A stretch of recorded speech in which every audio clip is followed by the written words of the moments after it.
Good morning friends. पिछली 2 class में हमने पंच परमेश्वर नामक लेसन पढ़ा था। कुछ पार्ट बाकी रह गया था, बाकी पार्ट आज हम पढ़ेंगे। बच्चों, open your book, lesson number 16 पंच परमेश्वर, पेज नंबर 99 से आज शुरू कर रहे हैं।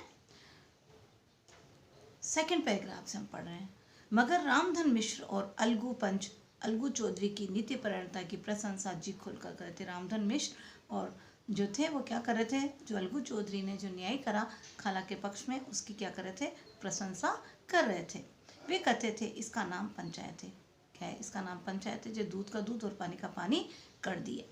दोस्ती की जगह है, किंतु धर्म का पालन करना मुख्य धर्म है। क्या कि दोस्ती की जगह है, लेकिन जिस ओहदे पर उसको बिठाया गया तो उसने क्या करा, अलगू चौधरी ने जो है दूध का दूध और पानी का पानी कर दिया, यानी उसने क्या करा, सच का साथ दिया। इस फैसले ने अलगू और जुम्मन की दोस्ती की जड़ हिला दी। दोनों पक्के दोस्त थे, गाढ़ी मित्रता थी, लेकिन जब उसने खाला के पक्ष में फैसला किया अलगू चौधरी ने, तो जो है अलगू चौधरी ने, तो जुम्मन की क्या हो गई, उससे दुश्मनी हो गई। वे मिलते थे, मगर उसी तरह जैसे तलवार की ढाल मिलती थी। दोनों में दुश्मनी हो गई, आपस में मिलते थे, लेकिन दोनों के मन में क्या हो गया, बैर हो गया। जुम्मन के चित्त में मित्र की कुटिलता आठों पर खटका करती थी। उसे हर घड़ी यही चिंता रहती थी कि किसी तरह बदला लेने का अवसर मिले। जब एक बार मन में एक दूसरे के प्रति गांठ पड़ जाती है, तो व्यक्ति यही सोचता है कि इसको किस प्रकार से मैं इससे बदला लूँ, किस प्रकार से इसको नीचा दिखाऊं। पिछले साल अलगू चौधरी बटेसर से बैलों की बहुत अच्छी गोई मोल लाए थे। बैल पछाई जाति के थे, सुंदर बड़े बड़े सींग वाले थे। महीनों तक आसपास के गांव के लोग दर्शन करते रहे। देवयोग से जुम्मन की पंचायत के 1 महीने बाद इस जोड़ी का एक बैल मर गया। 2 जोड़ी लाया बैल की, अब एक बैल मर गया। जुम्मन ने दोस्त से कहा कि यह दगाबाजी की सजा है। अलगू को संदेह हुआ कि जुम्मन ने बैल को क्या नहीं दिया, विष दे दिया हो। बच्चों, टर्न योर पेज नंबर 100। चौधराइन और करीमन में इस विषय पर एक दिन खूब ही वाद विवाद हुआ। जुम्मन ने किसी तरह शांति स्थापित की। जुम्मन ने क्या करा, किसी तरह शांति स्थापित की। उन्होंने पत्नी को डांट डपट कर समझा दिया। वह उसे उस रणनीति से हटा भी ले गए। उधर अलगू चौधरी ने समझाने बुझाने का काम अपने तर्कपूर्ण सोटे से किया। वह उसको समझाने लगा, अब अकेला बैल किस काम का, बैल की जो जोड़ी होती वही काम आती है, अकेला बैल किस काम का। उसका जोड़ बहुत ढूंढा पर न मिला। निदाल यह सलाह ठहरी कि इसे बेच डालना चाहिए। जब एक बैल मर गया तो जोड़ी काम आती बैल की, एक मर गया तो उसका इसको बेच देना चाहिए। गांव में एक समझू साहू थे, वो इक्का गाड़ी हाँकते थे। बच्चों, इसको अंडरलाइन करो। गांव में एक समझू साहू थे, वो इक्का गाड़ी हाँकते थे। गांव में गुड़ घी लाद कर मंडी बेच ले जाते थे। मंडी से तेल नमक भर लाते थे और गांव में बेचते। इस बेल पर उसका मन लहराया। उन्होंने सोचा ये बेल हाथ लगे तो दिन भर में बेखटके 3 खेप हूँ। आजकल तो एक ही खेपे में लाले पड़ते थे, क्योंकि बेल हट्टे कट्टे थे। तो सोचा इस बेल को खरीद लूंगा तो अच्छा काम लूंगा इससे। 1 महीने में दाम चुकाने का वादा ठहरा। चौधरी को गरज थी तो घाटे की परवाह न करी। एक बेल मरी गया था, उसने सोचा एक बेल का मैं क्या करूं, तो उसने घाटे का सौदा कर लिया। समझो साहू ने नया बेल पाया तो उसे लगे रगेदने। वह दिन में तीन चार खेपे करने लगे। न चारे की फिक्र थी न पानी की, बस खेपों से काम था। जब बेल हाथ लग गया तो क्या करते, उसको चारा पानी तो देते नहीं और काम में लगाते रखते बेल को। मंडी ले गए, वहाँ कुछ सूखा भूसा सामने डाल दिया। बेचारा जानवर अभी दम भी न लेने पाया था कि फिर जोत दिया। महीने भर वह पिस सा गया। इक्के का वह जुआ देखते ही लहू सूख जाता था। अब बेल को मतलब उससे ज़्यादा काम कराया, उसको खाने पीने को नहीं दिया, चारा न दिया, पानी नहीं दिया टाइम पे, तो बेल जो हट्टा कटा था वो क्या हुआ, सूख गया। एक पग डलना दुबड़ता हड्डियाँ निकल आई थी। एक दिन चौथे खेत में साहू जी ने दूना बोझ लादा। दिन भर थका जानवर पैर न उठते थे, पर साहू जी कोड़े फटकारने लगे। बस फिर क्या था, बेल कलेजा तोड़ गया। कुछ दूर दौड़ा और चाहा भी जरा दम भर लूं, पर साहू जी को जल्द पहुंचने का फिक्र थी। अतः उन्होंने एक कहीं कोड़े निर्दयता से फटकारा। उनको जल्दी पहुंचना था, तो उन्होंने क्या करा, बेल को कोड़े बरसाना शुरू कर दिया। और बेल ने एक बार फिर जोर लगाया। अब की बार शक्ति ने जवाब दिया और धरती पर गिर पड़ा। कौन गिर पड़ा, बेल। और ऐसा लगा गिर पड़ा और ऐसा गिरा कि फिर कभी न उठा, यानी उसके प्राण निकल गए।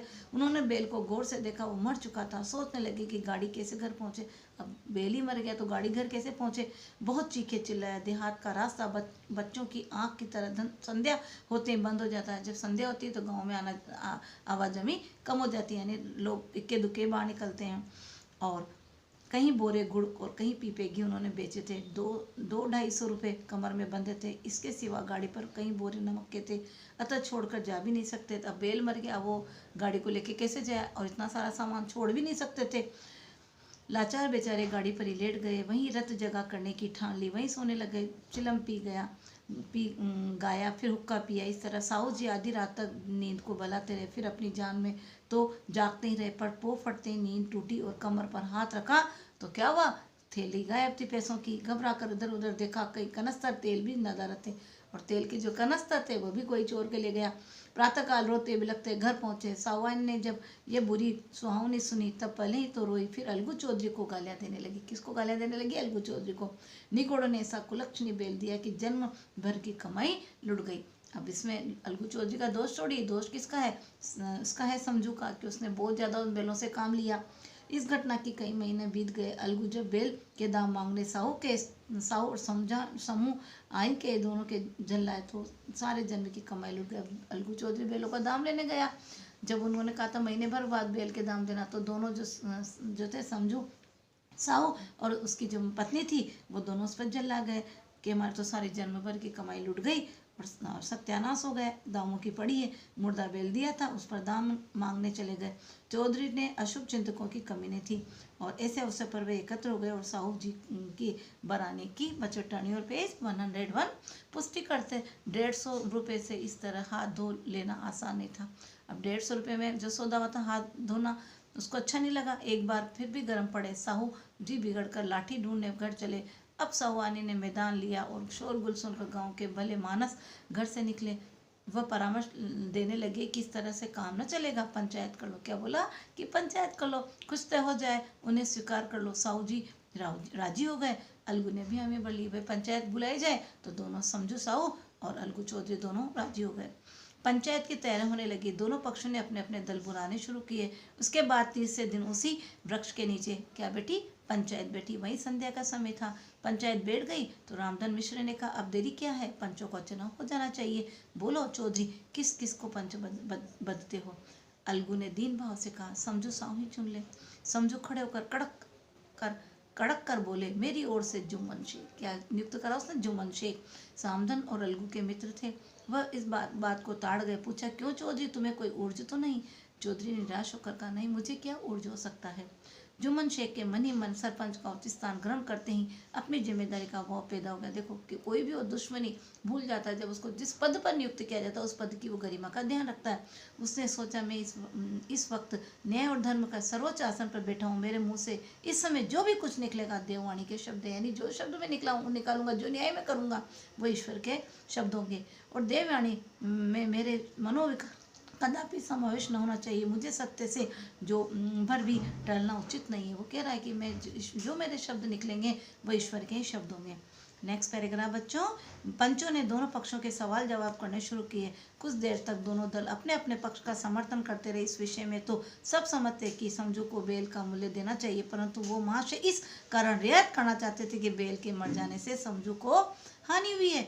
अंत में जुम्मन ने फैसला सुनाया कि बेल का पूरा दाम दे। जिस वक्त उन्होंने बेल लिया, अब बेल का पूरा दाम क्यों दे? क्योंकि जिस वक्त बेल का सौदा हुआ था बेल बीमार नहीं था, हट्टा कट्टा था, उसे कोई बीमारी नहीं थी।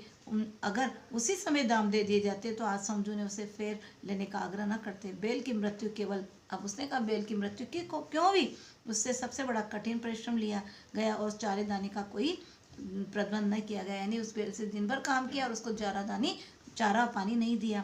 रामधन मिश्र बोले समझू ने बेल को जानबूझकर मारा है, अतः उसे दंड देना चाहिए। बच्चों टर्न योर पेज 102। जुम्मन बोली ये दूसरा सवाल है, इसको हमको इससे कोई मतलब नहीं। समझू साहब ने कहा समझू के साथ कुछ रियायत होनी चाहिए। जुम्मन बोले ये अलगू चौधरी की इच्छा पर निर्भर है कि वह रियायत करे, उनके बल मनसी। जो अलगू बोले, अलगू चौधरी फूले न समाये उठ खड़े हुए और जोर से बोले पंच परमेश्वर की जय। इसके साथ ही चारों ओर प्रतिध्वनि हुई पंच परमेश्वर की जय। ये मनुष्य का काम नहीं, पंच में परमेश्वर वास करते हैं। इस लाइन को अंडरलाइन करो कि ये जैसा निर्णय लेना मनुष्य का काम नहीं। पंच के अंदर कौन निवास करते हैं? परमेश्वर, ईश्वर का वास होता है।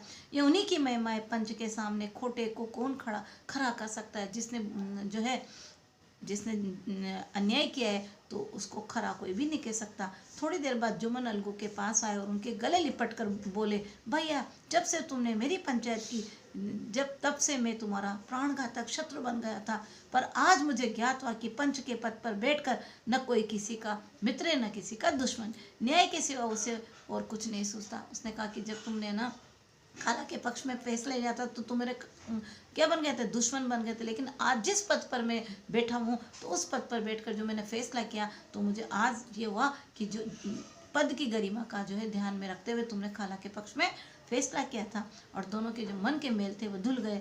न्याय के सिवा उसे और कुछ नहीं सोचता। आज मुझे विश्वास हो गया कि पंच की जबान से खुदा बोलता है। क्या बोला? आज मुझे विश्वास हो गया कि पंच की जबान से कौन बोलता है? खुदा बोलता है। अलगू रोने लगे। इस पानी से दोनों के दिल का मेल धुल गया, दोनों आंसू बहाने लगे, दोनों गले मिले और दोनों के वापस जो है दोनों के अंदर गाढ़ी दोस्ती हो गई, मित्रता हो गई। मित्रता की मुरझाई हुई लता फिर हरी हो गई। दोनों में जो आपस में बैर हो गया था और दोनों के जो मन के मेल धुल गए और दूध का दूध पानी का पानी हो गया और दोनों में पक्की दोस्ती हो गई। बच्चों, पंच परमेश्वर लेसन हमने पढ़ा, इसके कॉपी के अंदर शब्दार्थ कर लेना। क्वेश्चन आंसर और एक्सरसाइज में PDF से सेंड कर दूंगी। Thank you.